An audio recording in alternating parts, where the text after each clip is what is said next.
প্রায় 100 বছর আগেকার কথা বলতে এসেছি। আপনারা যারা এই গল্প শুনতে চান, বর্তমান পরিবেশ থেকে মন ফিরিয়ে নিয়ে যান ইতিহাসের পাতার মধ্যে। সেই 100 বছর আগেকার ভারতবর্ষকে কল্পনা করার চেষ্টা করুন। সিপাহী বিদ্রোহের আগুন জ্বলছে সারা ভারতে। সে আগুনের প্রথম স্ফুলিঙ্গ ব্যারাকপুরে দেখা গেলেও বাংলা মোটামুটি শান্তই ছিল। প্রকৃত বিদ্রোহ শুরু হয় মিরাট থেকে। 1857 খ্রিস্টাব্দের 10ই মে মিরাটের সিপাহীরা জেলখানা ভেঙে কয়েদি সিপাহীদের মুক্ত করে ইংরেজদের যৎপরণাস্তি লাঞ্ছনা করে এগিয়ে গেল দিল্লির দিকে। তারপর সেখানে লালকেল্লা দখল করে বৃদ্ধ এবং প্রায় অন্ধ বাহাদুর শাহকে তামাম হিন্দুস্তানের বাদশাহ বলে ঘোষণা করতে দেরি করল না। কারণ ইংরেজ কোম্পানির জোর দিল্লি দুর্গে ছিল না, ছিল মিরাটেই। জেনারেল হিউয়েট 2000 শ্বেতাঙ্গ ফৌজ নিয়ে মিরাটে বসেছিলেন। তিনিই যখন কিছু করতে পারলেন না, দিল্লির মুষ্টিমেয় ইংরেজ কি করবে? এই দিল্লি দখল করারই যেন অপেক্ষা করছিল ভারতের বাকি সিপাহীরা। একসঙ্গে সর্বত্র আগুন জ্বলে উঠল। কানপুর, আগ্রা, বরেলি, এলাহাবাদ, কাশী, লখনৌ, এমনকি রাজপুতানারও কোনো কোনো স্থানে। যদিও সেখানে বেশি কিছু হয়নি, কারণ দেশীয় রাজারা সেদিন ইংরেজদেরই সমর্থন করেছিলেন। তারা যে বহুদিন ধরে ইংরেজদের আশ্রয়ে নিশ্চিন্ত বিশ্রামের স্বাদ পেয়েছেন। আরায় বিদ্রোহের নেতা ছিলেন জগদীশপুরের কুনবার সিং, বিদ্রোহের প্রধান চক্রী। কিন্তু তিনি অতি সহজেই পাটনা ডিভিশনের কমিশনার টেলরের কাছে হেরে গেলেন। কাশীর বিদ্রোহ দমন করলেন কর্নেল নীল। এলাহাবাদ দুর্গ তখনও ক্যাপ্টেন ব্রেজার মুষ্টিমেয় শিখ সৈন্য নিয়ে প্রাণপণে বাঁচিয়ে রেখেছেন, বিদ্রোহীদের হাতে পড়তে দেননি। নীল কাশী দখল করেই আগে এগিয়ে গেলেন এলাহাবাদে, কারণ ব্রেজারকে উদ্ধার না করে অন্য কোনো কাজে মন দেওয়া সম্ভব ছিল না। কিন্তু তারপর আর তিনি ইংরেজ বা শিখ সৈন্যদের ঠেকিয়ে রাখতে পারলেন না। তারা অন্য সমস্ত কর্তব্য ভুলে প্রতিশোধের নেশায় মেতে উঠল। নীল গভর্নর জেনারেলের নামে কাশী এলাহাবাদ অঞ্চলে সামরিক আইন জারি করল, আর সেই সুযোগ নিয়ে তার সাঙ্গপাঙ্গরা আঁশ মিটিয়ে সদ্য প্রতিহিংসার লাল সুরা পান করতে লাগল। বিদ্রোহী সাহায্যকারী সন্দেহভাজনরা তো বটেই, এমনকি বলিষ্ঠ তরুণ ছেলেরা শুধুমাত্র তরুণ ও বলিষ্ঠ এই অপরাধেই নিষ্ঠুরভাবে নিহত হল। হত্যার কত রকম উপায় যে নিত্য উদ্ভাবিত হতে লাগলো তার ইয়ত্তা নেই। অসামরিক ইংরেজরা পর্যন্ত ইংরেজ এবং শিখ সৈন্যদের সঙ্গে মিলে স্বেচ্ছায় এবং সানন্দে ঘাতকের কাজ করতে লাগল। রক্তপানের মহোৎসব শুরু হয়ে গেল চারিদিকে। কানপুরে কিন্তু অত সহজে মেটেনি। এই বিদ্রোহের মূল নায়করাই সেখানে ছিলেন, নানা সাহেব এবং তাঁতিয়া টুপি। ওখানকার ইংরেজরা সংখ্যায় খুব বেশি ছিলেন না। সামরিক এবং অসামরিক মিলিয়ে সচারেক পুরুষ এবং সদুই স্ত্রীলোক ও শিশু। এরা সকলেই কোনো মতে একটা ঘাঁটি মতো করে তাতে আশ্রয় নিলেন এবং প্রাণপণে সিপাহীদের অবরোধ আক্রমণ থেকে আত্মরক্ষা করতে লাগলেন। কিন্তু একে তো এই কটি লোক, তার উপরে ওদের সেনাপতি ছিলেন অশীতিপর বৃদ্ধ হুইলার। সুতরাং প্রাণপণেরও একটা সীমা আছে। অবশেষে আত্মসমর্পণ করতেই হলো। তাই বলে খুব সহজে করেননি, বিনা শর্তেও না, কারণ এই কটি লোককে নিয়েই সিপাহীরা জেরবার হয়ে পড়েছিল। কথা হলো, পুরুষরা নিরাপদে নৌকা করে এলাহাবাদ চলে যেতে পারবেন এবং মহিলারা একটি প্রাসাদে আশ্রয় পাবেন। সিপাহীরাই তাদের আপাতত দেখাশোনা করবে। স্ত্রীলোক ও শিশুর কোনো বিপদের সম্ভাবনা নেই। কিন্তু মানুষ ভাবে এক, দৈব করায় আর এক। এলাহাবাদ এবং কাশীতে নিষ্ঠুর বৈর নির্যাতনের সংবাদ এসে পৌঁছেছে তখন। প্রতিদিনই প্রতিশোধের নামে সেই ভয়াবহ পৈশাচিকতার অসংখ্য বিবরণ, হয়তোবা কিছু অতিরঞ্জিত হয়েই কানে আসছে। এক্ষেত্রে এতগুলো ইংরেজের প্রতি কর্তৃপক্ষের এই সদয় এবং ভদ্র আচরণ অধিকাংশ সিপাহী সমর্থন করতে পারলে না। তারা ক্ষিপ্ত হয়ে উঠল। হাতের মধ্যে থেকে এই পিশাচগুলো বেরিয়ে যাবে আর আমরা দাঁড়িয়ে দাঁড়িয়ে দেখব, এই মনোভাব অধিকাংশের। কর্তারা ইচ্ছা থাকলেও তাদের দমন করতে পারলেন না, কারণ তাতে কর্তৃত্বই চলে যাওয়ার সম্ভাবনা। ফলে যখন সকলে নৌকোয় চড়েছে তখন কুল থেকে গুলি বর্ষণ করা শুরু হলো। খুব অল্প, হয়তো 4-5 জনের বেশি হবে না সংখ্যক ইংরেজি শেষ পর্যন্ত প্রাণ নিয়ে এলাহাবাদে পৌঁছতে পারল। আর মহিলারা, যে প্রাসাদে তাদের বন্দি করে রাখা হয়েছিল, যা পরে বিবিগড় প্রাসাদ বলে খ্যাত হয়েছে ইতিহাসে, একদা সেইখানেই তাদের হত্যা করে একটা কুয়োর মধ্যে ফেলে দেওয়া হলো। প্রকাণ্ড কুয়ো মৃতদেহে ভরে উঠল, তবু হত্যা পিপাসা মিটল না। সেদিন 2-1টি মহিলাও বোধহয় সেখান থেকে প্রাণ নিয়ে পালাতে পেরেছিলেন কিনা সন্দেহ। ইতিহাসে সে হিসেব কোথাও নেই। এই পর্যন্ত গেল ঐতিহাসিক বিবরণ। ইতিহাস যেখানে পৌঁছয়নি সেইখানেই আমাদের গল্প। সুদূর বাংলাদেশের হুগলি জেলার এক গ্রাম থেকে গিয়েছিল মিহির মুখুজ্জে। বাড়ি থেকে ঝগড়া করে এক কাপড়ে বেরিয়ে পড়েছিল 19 বছর বয়সে। হাঁটা পথেই পশ্চিমে যাত্রা করে। পথে এক বিবাহ বাড়ির অতিথি হয়ে ছানা বড়া ও মন্ডা খাওয়ার প্রতিযোগিতায় সকলকে পরাস্ত করে গৃহকর্তার চোখে পড়ে যায়। তারপর তারই নৌকায় স্থান পেয়ে একদা পশ্চিমে পৌঁছায় এবং ঘুরতে ঘুরতে কানপুরে আশ্রয় পায়। আর সুদূর ইংল্যান্ডের সারে অঞ্চল থেকে এসেছিল এডওয়ার্ড রলিনসন। সেও বাড়ি থেকে ঝগড়া করে বেরিয়ে পড়েছিল একদা ভাগ্যান্বেষণে। তখন ইংরেজরা এরকম বেরিয়ে পড়েই আগে চেষ্টা করত গাড়ি ভাড়া জোগাড় করে ভারতবর্ষে আসতে, নয়তো ইস্ট ইন্ডিয়া কোম্পানির লন্ডন অফিসেই চাকরি দেখত। রলিনসনেরও সেদিন চাকরির অভাব হয়নি। তারপর একদা কি করিয়া মিলনও হলো দোহে, কি ছিল বিধাতার মনে। 25 বছরের ইংরেজ যুবকের সঙ্গে 25 বছরের বাঙালি যুবকের প্রগাঢ় সখ্য হয়ে গেল। হুইলারের নেতৃত্বে সমস্ত শ্বেতাঙ্গ যখন পাঁচিল ও কাঁটাতারের আড়ালে আশ্রয় গ্রহণ করলে, তখন এই নেড রলিনসনের জন্যই মিহির নিজেকে নিরাপদ দূরত্বে সরিয়ে রাখতে পারেনি। ও যদিও কোম্পানিরই চাকরি করত, তবু ভারতবাসী বলে সিপাহীদের হাতে সহজেই ছাড়া পেয়েছিল। ইচ্ছে করলে এসব গোলমাল থেকে একেবারে অব্যাহত পেতে পারত বাংলাদেশে যাত্রা করে। কিন্তু মিহির মুখুজ্জে তা না করে নিজে স্বেচ্ছায় সিপাহীদের দলে যোগ দিলে এবং নানা সাহেবকে জানালে যে সে জান কবুল করে ইংরেজ শিবিরের কার্যকলাপের খবর এনে দেবে। সন্দিগ্ধ নানা সাহেব প্রশ্ন করলেন, কেমন করে? ওখানে আমার এক বন্ধু আছে, মহামান্য পেশোয়া। ইংরেজ শিবিরে যাতায়াতে আমার কোনো ভয় নেই। তুমি যে ঠিক খবর আনবে তার প্রমাণ কি? একদিন না একদিন তো প্রমাণ হবেই, তখন আমার জান নেবেন। যদি তুমি ওখানেই থেকে যাও নিশ্চিত মৃত্যুর মধ্যে, আমি কি এত আহাম্মক মহান পেশোয়া? তবু সন্দেহ যায় না পেশোয়ার। কিছুতই যাবে। ওরা শুনছি খেতে পাচ্ছে না। বন্ধুর জন্য সামান্য কিছু খাদ্য সংগ্রহ করে নিয়ে যাওয়া এমন কিছু বিচিত্র ব্যাপার নয়। আমি যেন আপনাদের গোপন করেই যাব, কোনো মতে সকলের চোখ এড়িয়ে গেছি এই সবাই জানবে। শুধু সেই হুকুমটা দিয়ে দিন। তাঁতিয়া টুপি তখন সেখানে উপস্থিত ছিলেন না। নানা সাহেব নিজে অত ঘোর প্যাচের লোক নন। তিনি সুবেদার যশবন্ত রাওকে ডেকে আদেশ দিলেন, এই বাঙালিকে যদি ইংরেজদের বেড়ার ধারে যেতে দেখো তো ধরপাকড় করার দরকার নেই, তার মানে দেখেও দেখবে না ওকে। মিহির আবারও ওকে প্রণাম করে বললে, একটা সিপাহীর পোশাক চাই হুজুর। ভ্রুকুঞ্চিত নানা সাহেব প্রশ্ন করলেন, কেন? নইলে সিপাহীদের অবরোধ ভেদ করে যাব, অথচ কেউ আমাকে দেখতে পাবে না, সন্দেহ করবে না, এ কথা ওদের বোঝাবো কেমন করে? এ ধুতি বানিয়ান চলবে না হুজুর। তা বটে, একে একটা পোশাক আর বন্দুক দিয়ে দাও। কিন্তু তোমার এত গরজ কেন বাঙালি ছোকরা? স্বাধীনতা পেলে কি শুধু মারাঠিই পাবে, বাঙালি পাবে না? ঠিক আছে, তুমি যাও এখন। কিন্তু মিহিরের প্রাণ যদি বা সিপাহীদের হাত থেকে বাঁচল, ইংরেজদের হাতে যায় যায় হলো। ওকে এরা সন্দেহ করবে না, এ তথ্যটা তো ঢাক পিটে যাওয়া যায় না।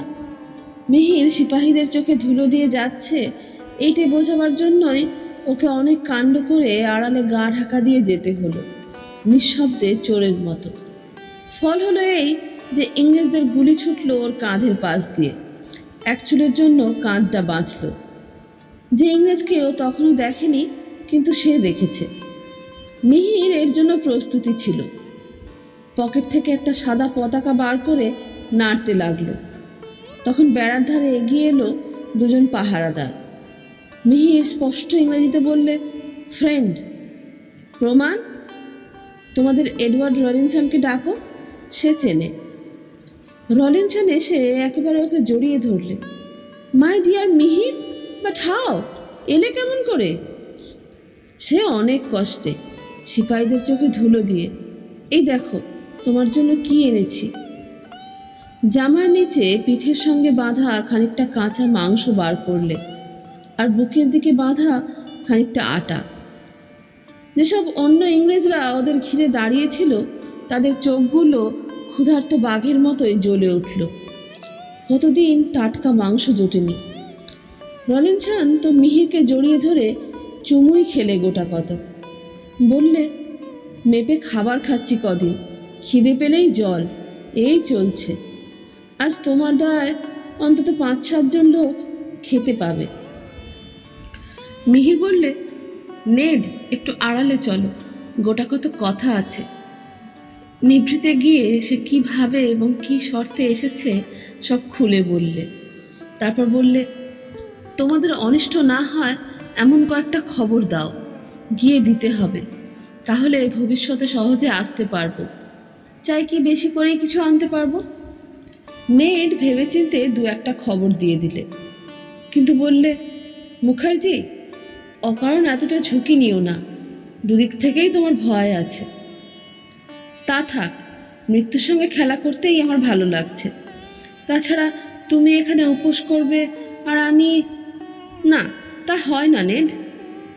এডওয়ার্ডের চোখ ছলছল করতে লাগলো। ফেরবার পথেও 2 গুলির ঝাঁক চলে গেল মাথার ওপর দিয়ে। যারা জানে না, উভয় পক্ষেই এমন লোকের সংখ্যা তো কম নয়। তবুও মিহির শীষ দিতে দিতেই ফিরল। নানা সাহেবের সামনে গিয়ে প্রণাম করে দাঁড়াতে তিনি বললেন, তারপর? মিহির সংগ্রহ করা খবরগুলো তাকে দিলে একে একে। নানা সাহেব খুশি হলেন। তার কারণ, কিছুক্ষণ পূর্বে তার বিশ্বস্ত গুপ্তচর এসে যে খবরগুলি দিয়েছে, তার সঙ্গে এর 2টো খবরের মিল ছিল। নানা সাহেব ওকে পুরস্কার দিতে গেলেন। মিহির নিলে না, বললে, যেদিন আপনি দিল্লির তক্তে বসবেন সেদিন এটা নেব, আজ থাক পেশোয়া। আরও খুশি হয়ে নানা সাহেব একটা তামার ছোট আংটি ওর হাতে দিয়ে বললেন, এইটা হাতে দিয়ে থেকো, অন্তত সিপাহীদের হাতে তোমার আর কোনো ভয় থাকবে না। ওকে প্রণাম করে বেরিয়ে এলো মিহির। নানা সাহেব না হোক, ভারতবাসী আবার দিল্লির তক্তে বসুক, এই ইচ্ছা ওরও। কিন্তু বন্ধুকে বাঁচাতে হবে, যেমন করেই হোক। বিশ্বাসঘাতকতা? মিহির মনকে বোঝালে যে সে তো কিছু কিছু খবরও এনে দিচ্ছে, তাতেই ওর অপরাধ কেটে যাবে। এমনি করে চলল কয়েকদিন। মিহির বহু খাদ্য নিয়ে গিয়ে ক্ষুধার্ত উপবাসী ইংরেজদের দিলে, কিন্তু সে তো ওর বন্ধুর জন্যই। তাছাড়া এমন করে মানুষ মারার সে সমর্থন করতে পারবে না কোনো দিনই। অবশেষে খবর এলো এরা ছাড়া পাবে, নিরাপদে ফিরে যেতে পারবে এলাহাবাদ। মিহিরই প্রথম সে খবর এনে দিলে ইংরেজ শিবিরে। দুঃখের মধ্যেও উজ্জ্বল হয়ে উঠল সবাইকার মুখ। রলিনসন মিহিরকে টেনে নিয়ে গেল এক পাশে। ভাই মিহির, অনেক উপকার করেছ, তোমার ঋণের শোধ নেই। তবু আমি জানি যা করেছ তা আমাকে ভালোবাসো বলেই করতে পেরেছ। সেই দাবিতে আরেকটি অনুরোধ করব। কি বলো? বিবিগড়ে যে বিবিরা আছেন, তার মধ্যে আছে ক্লারা ডবসন বলে একটি মেয়ে, পাদ্রির মেয়ে, 18-19 বছর বয়স, অপরূপ সুন্দরী, অন্তত আমার চোখে। তোমারও ভুল হবার কোনো আশঙ্কাই নেই। সে মেয়ে 1000-এ 1টা দেখা যায়। কথা ছিল তাকে বিয়ে করব, চাকরিতে একটু উন্নতি হলেই। আমি তো চললুম, সত্যিই নিরাপদে পৌঁছবো কিনা জানি না। সে যাই হোক, ওকে তুমি একটু দেখো।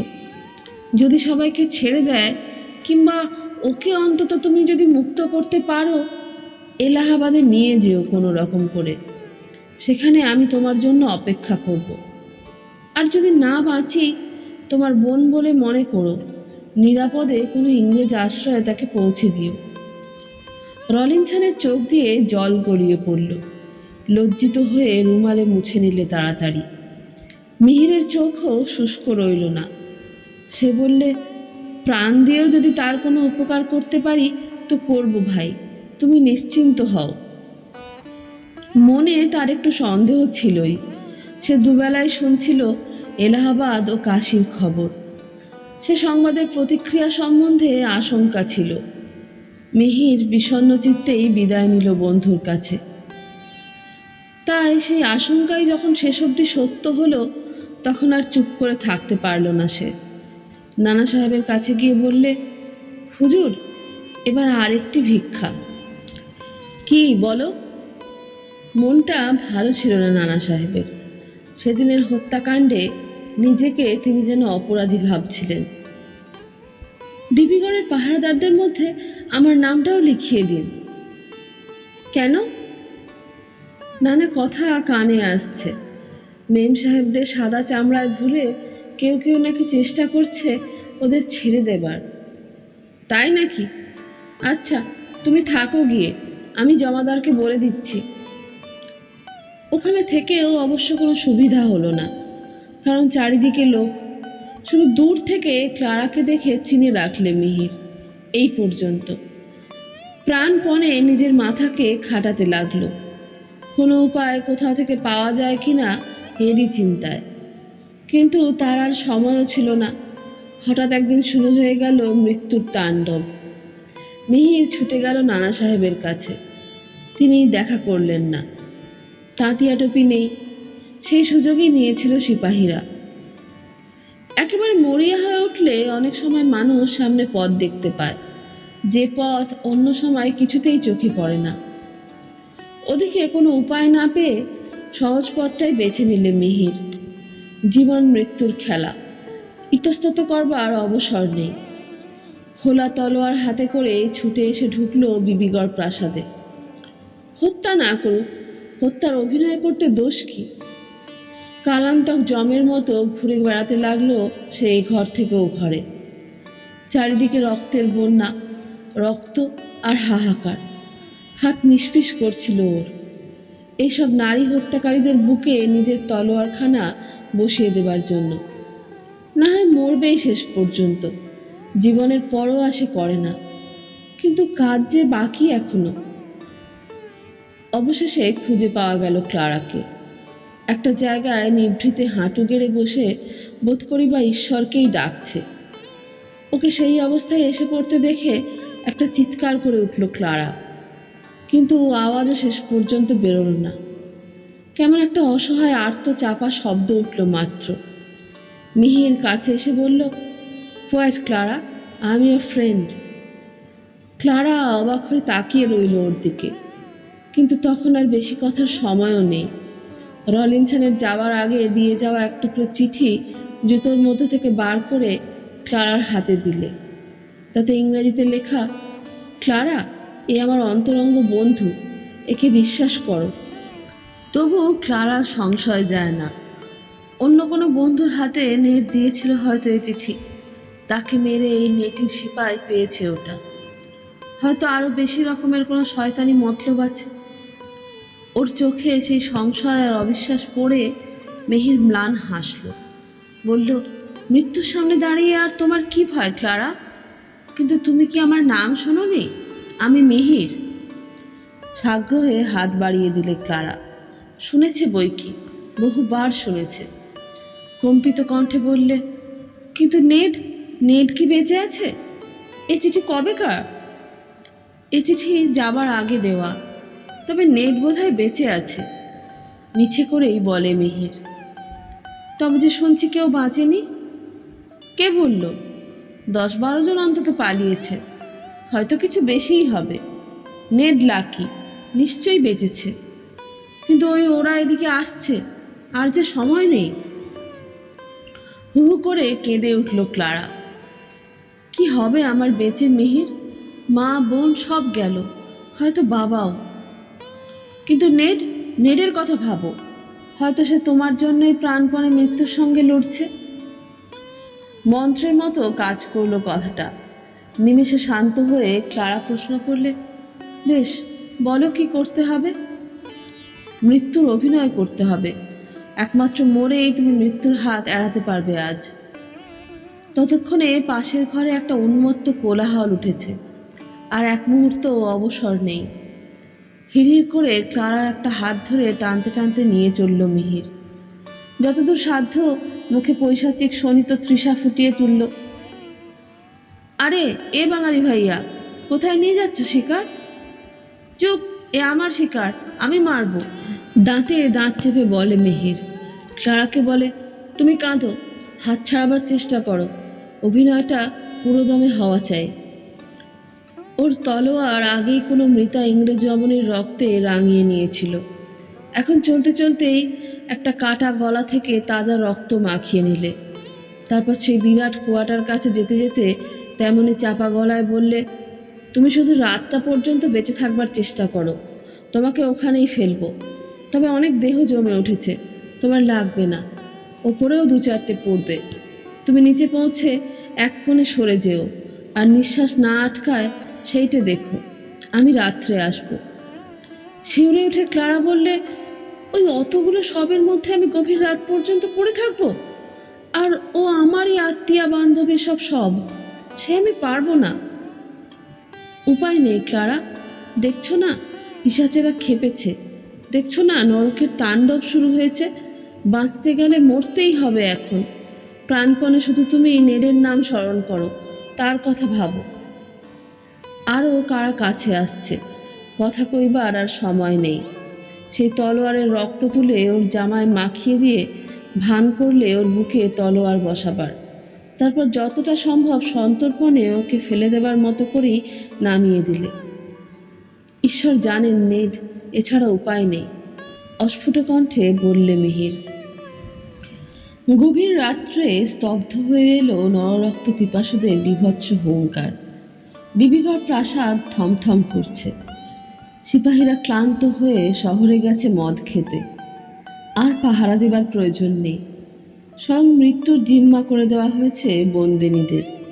তারই মধ্যে নিঃশব্দ পদসঞ্চরণে ছায়ার মতো অন্ধকারে গা মিলিয়ে এগিয়ে এলো মিহির।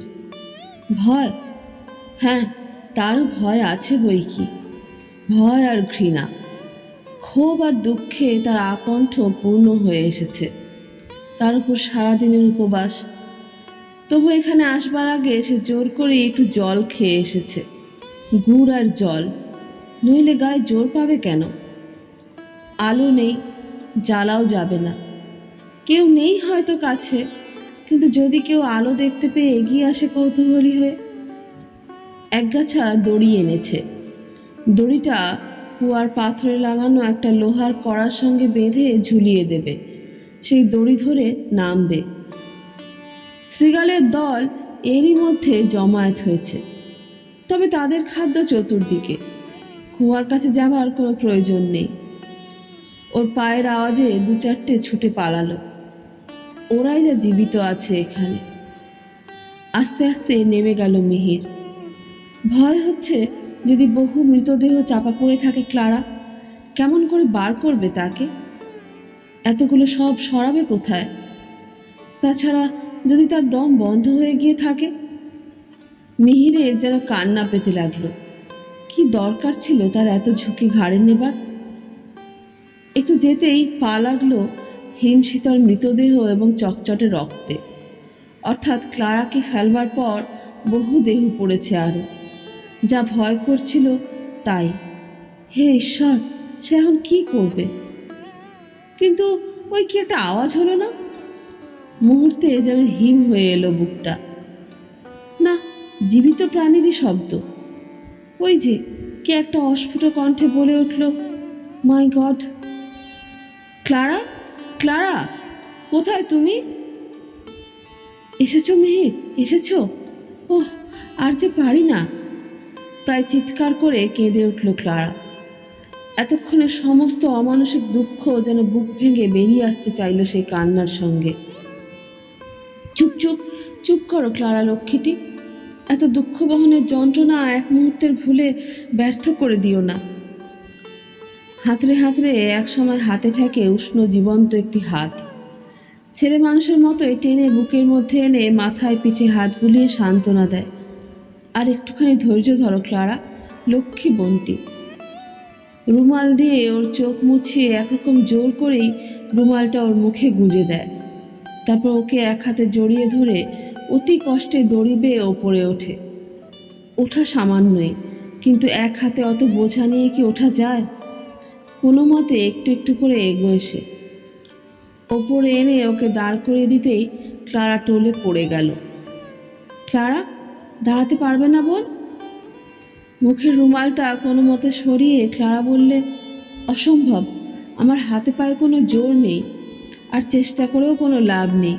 আমি বোধহয় শিগগিরই পাগল হয়ে যাব। তুমি একমাত্র দয়া আমায় করতে পারো মিহির, যদি ওই তোমার কোমরের ছুরিটা আমার বুকে বসিয়ে দাও। আত্মহত্যাও করতে পারতুম, কিন্তু কোনো অস্ত্র ছিল না হাতের কাছে। চুপ চুপ, অধৈর্য হইও না। নেনের খবর পেয়েছি, সে বেঁচে আছে, তার কথা ভাবো, মিছে করেই বলে মিহির। ক্লারা কি একটু আশ্বাস পায় সে নামে? অন্তত শান্ত হয় অনেকটা। মিহির বললে, আমার গায়ে ভর দিয়ে হাঁটতে পারবে? উঠে দাঁড়াবার চেষ্টা করে ক্লারা বললে, না, সমস্ত পা কাঁপছে, কোনো জোর নেই।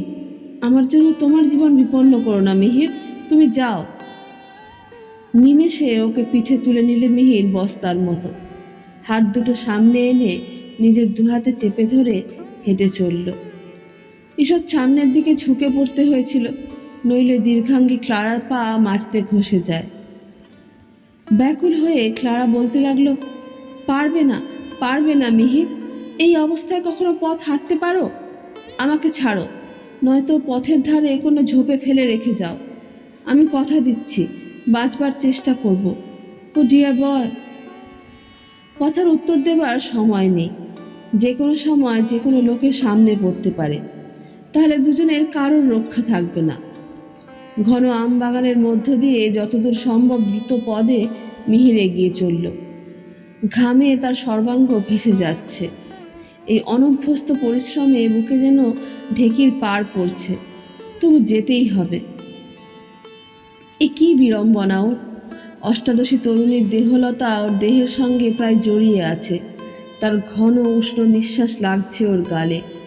সোনালি চিকন চুল গেছে ওর মুখের ঘামে জড়িয়ে, তার নরম গাল ওর গলার একপাশে লেগে। এক যুবকের জীবনে এর চেয়ে রোমাঞ্চকর ঘটনা কি ঘটতে পারে? কিন্তু সেটা ভালো করে অনুভব করারও অবসর নেই যে ওর। দীর্ঘ ক্রোশব্যাপী আম বাগান শেষ হয়ে শহরের উপকণ্ঠে মাঠ, তারই আলের ওপর দিয়ে যেতে হবে। নক্ষত্রের আলোয় তাকে দেখা না গেলেও ক্লারার শুভ্র পোশাক বহু দূর থেকেই বোঝা যাবে। তবে তারও ব্যবস্থা করেছে বৈকি মিহির। বাগান যেখানে শেষ হয়েছে সেখানে একটি পুকুর আছে। তারই বাঁধানো চবুতরায় অর্ধমূর্ছিতা ক্লারাকে এনে নামিয়ে নিজেও কয়েক মিনিট স্তব্ধ হয়ে বসল সে। ক্লান্তিতে দেহ অনড় হয়ে আসছে, আর বোধহয় চলা সম্ভব নয়। তবু উঠতেই হবে। পুকুরে নেমে আজলা আজলা করে জল এনে দিলে ক্লারার মুখে চোখে মাথায়। ব্যাকুল অসহ তৃষ্ণায় পশুর মতো করে সেই জল হাঁ করে পান করলে ক্লারা। তারপর যেন খানিকটা সম্বিত ফিরে পেয়ে উঠে বসল। একটু কি ভালো বোধ করছো ক্লারা? ঘাড় নেড়ে এসে জানালো, হ্যাঁ। একটা বড় আম গাছের ডালে পাতার ফাঁকে লুকানো ছিল এক প্রস্থ সিপাহীর পোশাক। পেড়ে এনে মিহির বললে, এইটা যে পড়তে হবে তোমাকে এখন। ক্লারা শিউরে উঠল সেদিকে চেয়ে। সিপাহীর পোশাক? হ্যাঁ ক্লারা, এ অবস্থায় যার সামনে পড়বে নিশ্চিত মৃত্যু, তোমার আমার দুজনেরই। এই পোশাক আর ওই পাগড়ি পরিয়ে ছোকরা সিপাই সাজিয়ে নেব তোমাকে। রং আছে তৈরি, মুখটাও তামাটে করে দেব আমাদের মতো। যন্ত্রচালিতের মতোই পোশাকটা হাতে নিলে ক্লারা। কিন্তু কিছুতেই যেন পড়তে পারে না। এদিকে সময় চলে যাচ্ছে। অসহিষ্ণু হয়ে ওঠে মিহির, বললে, তাহলে অনুমতি করো ক্লারা, তোমার পোশাক আমিই বদলে দিই। মৃত্যুর সামনে দাঁড়িয়ে কোনো লজ্জা, কোনো অপমান বোধ করো না। আবার হু হু করে কেঁদে ওঠে সে। শুধু বাঁচবার জন্য কি না করলাম মিহির, কি না করলাম। সবগুলো পড়ছে কয়েকটা একটা করে, আর আমি নিঃশ্বাস রোধ হবার ভয়ে তাদের নিচে ফেলে ওপরে উঠে এসেছি, যেমন জলে ভেসে ওঠে নিঃশ্বাস নেবার জন্যে। প্রাণপণে এই যুদ্ধ করেছি নিজের বিবেকের সঙ্গে, নিজের মনুষ্যত্বের সঙ্গে। পাগলও যদি হয়ে যেতুম তাহলেও রক্ষা পেতুম। আর যে পারছি না আমি, আমার সমস্ত দেহ মন অসাড় হয়ে গিয়েছে। ওহ, কত নীচ আমি! তুচ্ছ প্রাণটার জন্য সকলকে মরতে দেখেও বাঁচবার কি চেষ্টা। মিহির আর অপেক্ষা করল না। এ তো উন্মাদী, এর কাছে আর সংকোচ কিসের। সে ওর পোশাক ছাড়িয়ে কোনো মতে সিপাহীর পোশাক পরিয়ে দিলে, মুখে রং করে তার উপর দিলে খানিকটা ধুলো মাখিয়ে, তারপর পাগড়ি পরিয়ে চুলটা সম্পূর্ণ ঢেকে দিয়ে সস্নেহে ডাকলে, ক্লারা। ক্লারা কিন্তু ততক্ষণে আশ্চর্য রকম শান্ত হয়ে উঠেছে। সে সঙ্গে সঙ্গে ওর হাতটা ধরে উঠে দাঁড়ালো। বলো, কত দূর যেতে হবে? বেশি দূর না, আর ক্রোশখানে খেটে গিয়েই নৌকো পাবো। নৌকো ঠিক করা আছে। প্রায় সমস্ত দেহের ভার মিহিরের ওপর এলিয়ে দিয়ে ক্লারা হাঁটতে লাগলো। মিহিরও একরকমকে টানতে টানতেই নিয়ে চলল। ভোরের আগে পথটা পার হয়ে যেতেই হবে। দিনের আলোয় ছদ্মবেশ ধরা পড়তে পারে। এলাহাবাদ পৌঁছে ইংরেজ আশ্রয় পাওয়া গেল বটে, কিন্তু রলিনসনের কোনো খবর নেই। 5-6 দিন প্রায় দিন রাত খুঁজল মিহির, যদিও আশা ছিল খুবই কম। যার আশ্রয়ে ক্লারা ছিল তিনি বললেন, মুখার্জি, বৃথা খোঁজ করছো, আমার মনে হয় সে আর নেই। যাক, তুমি যা করেছো তার জন্য সমগ্র ইংরেজ জাতি তোমার কাছে কৃতজ্ঞ থাকবে। কিন্তু ক্লারার জন্য তুমি আর ভেবো না। ওকে ইংল্যান্ডে পাঠিয়ে দেবার ভার আমার। তুমি নিজের কাজের ক্ষতি করো না। বোধহয় ইংরেজ তরুণীর সঙ্গে ভারতীয় যুবকের ঘনিষ্ঠতায় শঙ্কিত হয়ে উঠেছিলেন তিনি। মিহিরও কথাটা বুঝল। এই কবছর সে বৃথাই ইংরেজের সাহচর্য করেনি। সেই দিনই অপরাহ্নে ক্লারার সঙ্গে নিভৃতে দেখা করে বললে, ক্লারা, আমি আজই শেষ রাত্রে কাশী রওনা হচ্ছি। সেখানেও রলিনসনকে খুঁজব। যদি পাই তো এখানে ঠিকানা দিয়ে তাকে পাঠিয়ে দেব তখনই। একটু থামল মিহির, তারপর কি বলবে ভাবতে লাগলো সে। কিন্তু ক্লারা তাকে কথাটা শেষ করতে দিলে না। যদি না পাও মিহির? মাথা নিচু করে মিহির বললে, তোমাকে নিরাপদ আশ্রয় পৌঁছে দিতে পেরেছি, এইটুকুই তখন আমার সান্ত্বনা থাকবে। আমাকে দেশের দিকে ফিরতে হবে ক্লারা। তার মানে? যেন আর্তনাদ করে উঠল ক্লারা। তোমার আর দেখা পাবো না? আর কি আমাকে কোনো প্রয়োজন আছে তোমার? কোনো কাজ থাকে তো নিশ্চয়ই ফিরে আসবো। অন্যদিকে চেয়েই মিহির উত্তর দিলে। ক্লারা একটু এগিয়ে এসে ওর হাতটা ধরল। চোখে তার বিচিত্র এক দীপ্তি। সেই চোখ দুটি ওর চোখের ওপর রেখে কম্পিত গাঢ় কণ্ঠে বললে, আমি আমি তোমাকে ছাড়তে পারবো না মিহির। সে চাহনির অর্থ ভুল হবার নয়। মিহির প্রায় শিউরে উঠে বললে, ক্লারা, তুমি আমার বন্ধুর বাগদত্তা, আমার ভগ্নীর মতো। সে ক্লারা মরে গেছে, রলিনসনও সম্ভবত মৃত। এই ক্লারাকে নবজন্ম দিয়েছ তুমি। এখন আমার ওপর তোমার সম্পূর্ণ অধিকার। মিহির, তুমি কি বুঝতে পারছো না? এই কদিনে তুমি আমার আত্মার সঙ্গে, সমস্ত সত্তার সঙ্গে জড়িয়ে গেছো। হ্যাঁ, রলিনসনকে আমি ভালোবাসতাম, কিন্তু সেটা অস্পষ্ট ধারণা মাত্র। তোমাকে পেয়ে বুঝেছি ভালোবাসা কাকে বলে। তুমি অদ্ভুত, তুমি অপূর্ব, তুমি আমার ঈশ্বর মিহির। ক্লারা, ক্লারা, এমন করে লোভ দেখিও না, তোমার ঈশ্বরের দোহাই। কেঁপে যায় মিহিরের গলা, তালু শুষ্ক হয়ে ওঠে। ভেবে দেখো, তোমার সমাজ আর আমার সমাজ আকাশ পাতাল তফাৎ। ধর্ম আলাদা, জীবন সম্বন্ধে দৃষ্টিভঙ্গি আলাদা। এতে তুমি সুখী হতে পারো না। তোমার সমাজ তোমাকে ঘৃণা করবে, আমার সমাজ আমাকে ত্যাগ করবে। নতুনের মোহ যখন কাটবে, আমরা দুজনেই অভিশাপ দেব পরস্পরকে। জীবন আমাদের দুর্বহ হয়ে উঠবে। ক্লারা ওকে জড়িয়ে ধরল সবেগে। উত্তপ্ত পিপাসু দুটো ওষ্ঠ ওর মুখের কাছে এনে প্রায় ফিসফিস করে বললে, সমাজ ছেড়ে, লোকালয় ছেড়ে চলো আমরা গহন অরণ্যে কোথাও চলে যাই। হিমালয়ে, সমুদ্র তীরের কোনো জেলেদের গ্রামে, যেখানে নিয়ে যাবে সেখানেই যাব। আমার তো আর কেউ নেই, তুমি জানো। এখন তুমিও আমাকে আর ত্যাগ করো না। যা জুটবে তাই খাবো। আমি তোমাকে পরিশ্রম করে খাওয়াবো। তুমি আমার রাজা, আমার দেবতা। আমাকে শুধু সেবা করবার অধিকার দাও। স্বপ্নের ঘোর লাগে কি মিহিরের মনে? সে যেন নিজেকে একটা ঝাঁকানি দিয়ে সম্বিত ফিরিয়ে আনে। তা হয় না ক্লারা, আমাকে বিদায় দাও। এই যদি সত্য হতো তো আমি সানন্দে সব ত্যাগ করে তোমাকে নিয়ে নিরুদ্দেশ যাত্রা করতাম। তুমি রাজার জাতে জন্মেছ, বিলাস ও ঐশ্বর্যের মানুষ। দুঃখ তুমি বেশি দিন সইতে পারবে না, তা আমি জানি। তাছাড়া আমি এদেশের লোক। ইংরেজ অনেক দুঃখ পেয়ে প্রতিহিংসায় পাগল হয়ে উঠেছে। তোমাকে নিয়ে আমি যদি বাস করি তো তার ঘৃণা ও বিদ্বেষ আমাদের দুজনকেই পুড়িয়ে মারবে। তার চেয়ে এই ভালো ক্লারা ডার্লিং, আমি যে তোমার জীবন রক্ষা করতে পেরেছি, অন্তত একদিনেরও ভালোবাসা পেয়েছি, এই আমার জীবনের শেষ দিন পর্যন্ত পাথেয় হয়ে থাকবে। কেমন একটা যেন আচ্ছন্নভাবে কথা বলে ক্লারা। তুমি এই বিপদে পড়বে ঠিকই, এরা কখনো ক্ষমা করবে না। এখনো সন্দিগ্ধ হয়ে উঠেছে। তবে থাক। কিন্তু তুমি কেন আমাকে এমন করে বাঁচালে মিহির? সবাই গিয়েছিল, তবু তুমি ছিলে। এতে এই নতুন আশায় সঞ্জীবিত হয়েছিলাম। এখন কি নিয়ে থাকবো? কি রইল আমার জীবনে? ও ঈশ্বর, ঈশ্বর! আস্তে আস্তে ওর হাত দুটো খুলে নামিয়ে দেয় মিহির। নিজেকে মুক্ত করে নেয় জীবনের সবচেয়ে প্রিয় ও রমণীয় বন্ধন থেকে। তারপর চেষ্টা করে ক্লারা সেই আচ্ছন্নভাবে সুযোগে নিঃশব্দে সরে যাবার। কিন্তু সে দরজার কাছাকাছি পৌঁছতেই ক্লারার যেন চমক ভাঙে। ছুটে এসে ওর পথ রোধ করে দাঁড়ায়। তোমার ঠিকানাটাও কি আমাকে দেবে না? দেবে না কোনো স্মৃতিচিহ্ন? লাভ কি?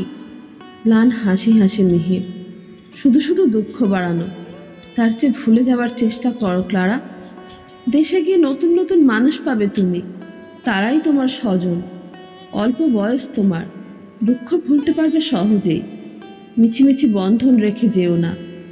তাছাড়া হয়তো এখন তুমি চিঠি দেবে ঘন ঘন, এরপর যখন কমে আসবে সে চিঠির সংখ্যা, আমি অত্যন্ত আঘাত পাব। তার চেয়ে এতে তবু এই আশ্বাস থাকবে আমার যে তুমি আমাকে ভোলোনি। আশ্বাস? সাগ্রহে উৎসুকভাবে প্রশ্ন করে ক্লারা। তাহলে তুমি কি আমাকে মনে রাখবে মিহির? তোমাকে ভোলা কি সম্ভব? আমাকে ভুল বুঝো না ক্লারা।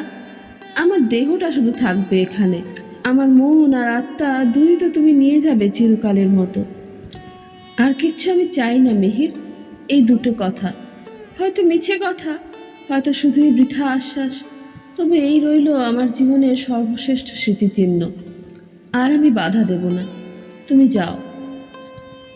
স্খলিত মন্থর পদে মিহির যখন বেরিয়ে এলো ওদের বাড়ি থেকে, তখন অন্ধকার নেমে এসেছে চারিদিকের প্রান্তর ঘিরে।